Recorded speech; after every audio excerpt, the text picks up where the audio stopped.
আসসালামু আলাইকুম। আমি শামীমা আফরোজ বলছি ঢাকা থেকে। আবারও ফিরে এসেছি আপনাদের জন্য আরেকটি নিউ লাইফস্টাইল ব্লগ নিয়ে।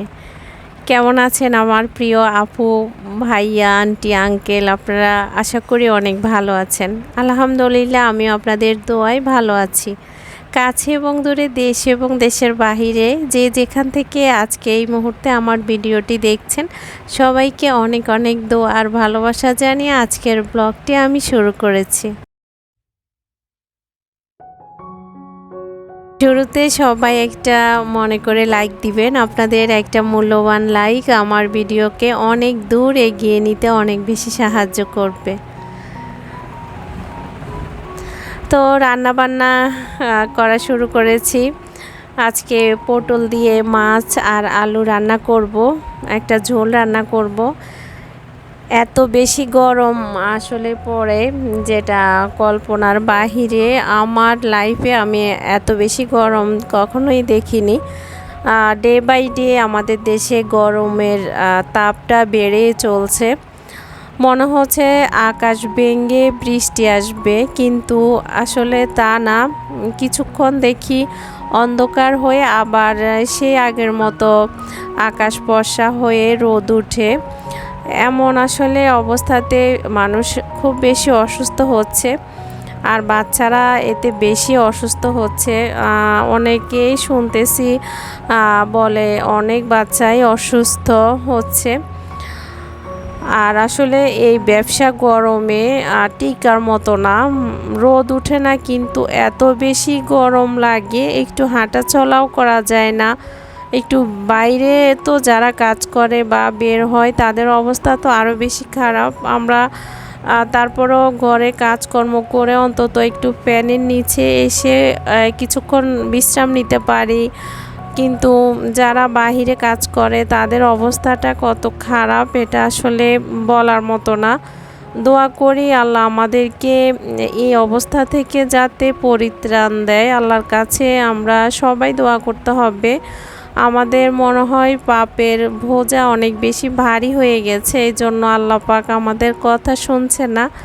জানি না আল্লাহ আমাদেরকে এই শাস্তি থেকে কবে মুক্তি দিবে। আল্লাহর কাছে আমরা হাত তুলে সবসময় সবাই দোয়া করব, এই ছাড়া আর কোনো উপায় নেই। তো আমি আর আপনাদের সাথে রান্না বান্না শেয়ার করিনি আসলে। এমনি তো গ্যাস কম থাকে, আর ওই দিক দিয়ে যে পরিমাণে গরম, রান্নাঘরে কোনো রকম কাজ করে কখন যে বের হব ওই টেনশনেই থাকি। এই জন্য আর দুপুরের রান্নাটা আজকে আপনাদের সাথে শেয়ার করিনি। এখন সন্ধ্যাবেলা আবারও কিচেনে চলে এসেছি। আজকে আপনাদের সাথে একটা মজার কাবাব রেসিপি শেয়ার করব। আয়ানকে কোচিং থেকে আনার পরে আমি কিছুক্ষণ বিশ্রাম নিয়েছি, তারপরেই কিচেনে আসলাম। এখানে কিছু মাংস আমি কেটে নিচ্ছি। এগুলো মুরগি আনার পরে বুকের মাংসগুলো আমি আলাদা করে রেখে দিই। তো সেগুলো ছিল অল্প পরিমাণে ছিল, বেশি ছিল না। তো আমাদের হয়ে যাবে, তো আমি কিউব করে করে কেটে নিয়েছি। এই কাবাবটা তৈরি করার জন্য আমি একটা পেস্ট তৈরি করে নিয়েছি, আপনারা দেখেছেন হয়তো। তারপরে আমি একবার বলে দিচ্ছি। ওখানে ছিল পুদিনা পাতা, ধনে পাতা, পেঁয়াজ, কাঁচামরিচ। আর আমার ওখানে একটা জিনিস আমি স্কিপ করে ফেলেছি, সেখানে আমি সরিষা দিয়েছি। তো আপনারা অবশ্যই সরিষাটা দিবেন, এটাতে কিন্তু গ্রান আসে অনেক বেশি। তো আমি একটা পেস্ট তৈরি করে রেখে দিয়েছি। আর এখন আমি আদা বাটা, রসুন বাটা, তারপরে যে পেস্ট আমি তৈরি করে রেখেছি সেটা অ্যাড করে দিচ্ছি। এখানে গরম মশলা দিয়েছি, তারপর চিলি ফ্লেক্স দিয়েছি, লবণ দিয়েছি, সয়া সস, আর হচ্ছে এখানে আমি 2 চামচ দুধের গুঁড়ো দিয়েছি।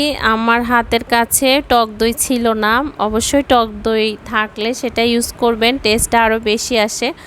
তো আমি টক দইয়ের পরিবর্তে একটু দুধের গুঁড়ো দিয়েছি। আর হচ্ছে আমি সাথে আবার লেবুর রস দিয়েছি, সেটা স্কিপ হয়ে গেছে। আর এখানে আমি ক্যাপসিকাম দিব। তো ক্যাপসিকামটাকে আমি কেটে নিচ্ছি কিউব করে করে, যেভাবে মাংসটা কেটে নিয়েছি সেভাবে আমি ক্যাপসিকামটাও কেটে নিচ্ছি। আপনারা যদি ক্যাপসিকাম না দিতে চান তাহলে সেটা স্কিপ করবেন, এটা অপশনাল। আমার কাছে ছিল তাই আমি দিলাম, তবে দিলে মজা হয় আর কি। আর ক্যাপসিকাম খেতে আমার কাছে ভীষণ ভালো লাগে। আর এখানে পাপরিকা পাউডার দিয়ে দিচ্ছি হাফ চামচের মতো, দিয়ে এখন আমি সব উপকরণ একসাথে ভালো মতো মাখিয়ে নিচ্ছি। ভালো মতো মাখিয়ে কিছুক্ষণ ম্যারিনেট করে রাখলে মাংসের ভিতরে সব মশলা ঢুকবে। আর আপনাদের হাতে যদি সময় না থাকে সাথে সাথেও বাছতে পারেন, তবে কিছুক্ষণ বলতে 10 মিনিট অন্তত ম্যারিনেট করে রাখলে ভালো হয়। এখন আমি শাসলিকের কাঠি নিয়েছি, তো আমি দেখে আপনারা বুঝতে পারছেন আমি এভাবে করে কাঠির ভিতরে মাংস আর ক্যাপসিকাম সবগুলো আমি রেডি করে নিচ্ছি। এ পর্যায়ে এসে যারা আমার সাথে আছেন এতক্ষণ পর্যন্ত ধৈর্য ধরে আমার ভিডিওটা দেখেছেন, আপনাদেরকে অসংখ্য ধন্যবাদ। যদি লাইকটা দিতে ভুলে যান তাহলে প্লিজ এখনই লাইকটা দিয়ে দেন। আর যারা নতুন আমার চ্যানেলটি ভিজিট করেছেন, আপনাদের কাছে যদি আমার চ্যানেলটির ভিডিওগুলো যদি ভালো লেগে থাকে তাহলে আমার চ্যানেলটির পাশে থাকবেন। আর পাশে থাকার জন্য অবশ্যই সাবস্ক্রাইব করে নিতে হবে আর পাশে থাকা বেল বাটনটি অন করে দিবেন।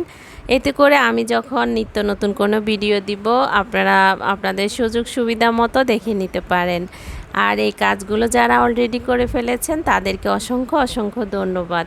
এই তো আমার কিন্তু কাবাবগুলো রেডি হয়ে গেছে। আর আমি চুলায় একটা ফ্রাই প্যান দিয়ে অল্প তেল দিয়ে কিছুক্ষণ আমি তেলটা গরম করতে দিয়েছি। হালকা গরম হওয়ার পরে আমি দিয়ে দিয়েছি কাবাবগুলো। তো চুলার আঁচটা একদমই লো রেখে ঢাকনা দিয়ে আমি কাবাবগুলোকে ভেজে নিচ্ছি।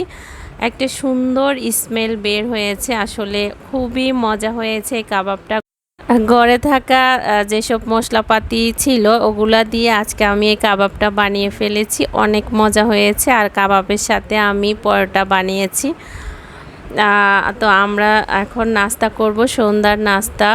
খুব ভালো লেগেছে আসলে খেতে, একদম অল্প মশলায় কাবাবটা হয়েছে। এভাবে আসলে যে কোনো রোগীর জন্য এটা পারফেক্ট হবে, কারণ বেশি মশলাপাতি সবাই খেতে পারে না। এজন্য আমি এই কাবাবটা আপনাদের সাথে শেয়ার করেছি। আপনারা যারা অসুস্থ রোগী, অনেক কিছু খাওয়া যায় না, তাদেরকেও আপনি এই কাবাবটা বানিয়ে দিতে পারেন। একদমই অল্প তেলে আপনারা দেখেছেন আমি এই কাবাবটা বানিয়েছি। অনেকে কিন্তু তেল খেতে পারে না, স্বাস্থ্য সচেতন যারা তাদের জন্য এই কাবাবটা অনেক সফট হয়েছে। আমি আপনাদেরকে একটু ভেঙে দেখিয়ে দিয়েছি। সন্ধ্যার দিকে আমরা অনেকেই চিন্তা করি কি খাবো সন্ধ্যার নাস্তায়, বাচ্চাদেরকে কি দিব। তো বাচ্চারা এইসব খাবার খেতে অনেক বেশি পছন্দ করে। একদম অল্প সময়ে বাচ্চাদের জন্য বা টিফিনে এই ধরনের একটা কাবাব দিলে বাচ্চারা খুব মজা করে খাবে। আর একটু সাথে যদি লুচি বা পরোটা হয় তাহলে তো আরও মজা হয়। তো বাচ্চারা আসলে ক্যাপসিকাম খেতে পছন্দ করে না, এই ক্ষেত্রে ক্যাপসিকামটা নাও দিতে পারেন। অনেকেই খেতে পারে, তবে আমার ছেলে ক্যাপসিকাম খায় না, ওকে আমি দিয়েছি, ও আমাকে ক্যাপসিকামগুলো উঠিয়ে দিয়েছে, ও খায়নি। তো আমার কাছে ক্যাপসিকাম খেতে ভীষণ ভালো লাগে।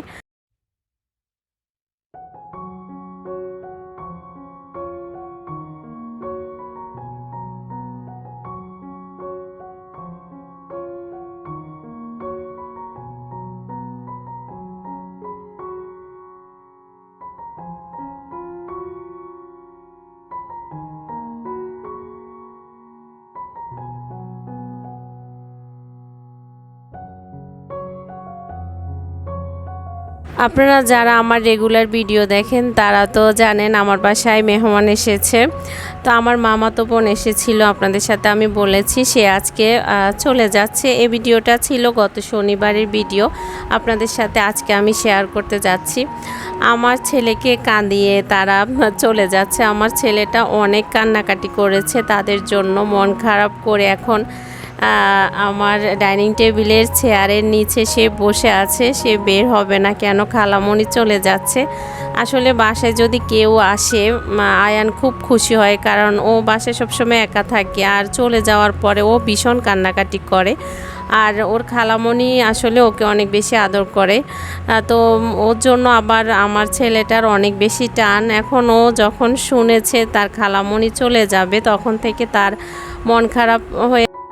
তারা কত পাষাণ আর কতটা নিষ্ঠুর এটা আপনারাই প্রমাণ পেয়েছেন। আমার ছেলেটাকে কাঁদিয়ে তারা চলে গিয়েছে। তাদের কি এটা করা ঠিক হয়েছে আপনারাই বলেন? তারা নিষ্ঠুরতার প্রমাণ দিয়েছে। তো আজকে এই পর্যন্তই, সবাই ভালো থাকবেন। আসসালামু আলাইকুম।